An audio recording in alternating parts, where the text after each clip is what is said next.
Lionel Messi, Luis Suarez একসঙ্গে খেলছেন আবারও 2024 সাল থেকে। ইন্টার মিয়ামির আক্রমণ ভাগে জুটি গড়েছেন এই দুই তারকা।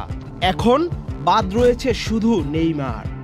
সৌদি আরব ছেড়ে যুক্তরাষ্ট্রে উড়াল দিয়ে তার কি সাবেক দুই ক্লাব সতীর্থর সঙ্গে যোগ দেওয়ার সম্ভাবনা আছে? উত্তরটা শুনুন নেইমারের মুখেই। কে জানে, ফুটবল তো বিস্ময়ে ভরপুর। সম্প্রতি গ্লোব সকার অ্যাওয়ার্ডে প্লেয়ার ক্যারিয়ার অ্যাওয়ার্ড জিতেছেন নেইমার।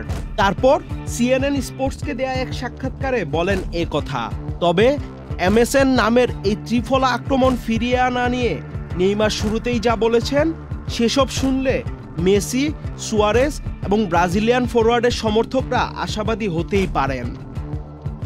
এমএসএন নামটি শুনলেই ফুটবল প্রেমীদের 2014 থেকে 2017 পর্যন্ত বার্সেলোনার 3টি মৌসুম মনে পড়বেই। সে সময় বার্সায় বিশ্বের অন্যতম সেরা আক্রমণ ভাগ গড়েছিলেন মেসি, নেইমার ও সুয়ারেজ।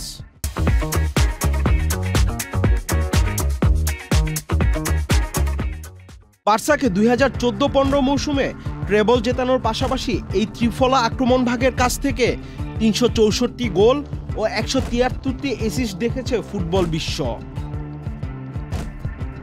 2017 সালে নেইমার দল বদলের বিশ্ব রেকর্ড 222 মিলিয়নে পিএসজিতে যোগ দেওয়ার মাধ্যমে এমএসএন আক্রমণ ভাগের অবসান ঘটে বার্সেলোনায়।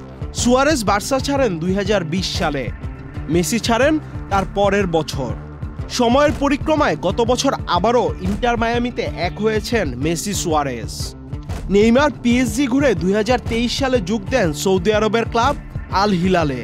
মায়ামিতে মেসি সুয়ারেজের সঙ্গে যোগ দেওয়ার সম্ভাবনা প্রসঙ্গে নেইমার বলেন, অবশ্যই মেসি সুয়ারেজের সঙ্গে আবারও খেলতে পারাটা হবে অবিশ্বাস্য। ওরা আমার বন্ধু, এখনও আমাদের মাঝে কথা হয়। এই আক্রমণ ভাগ আবারও ফিরিয়ে আনাটা হবে আকর্ষণীয় ব্যাপার।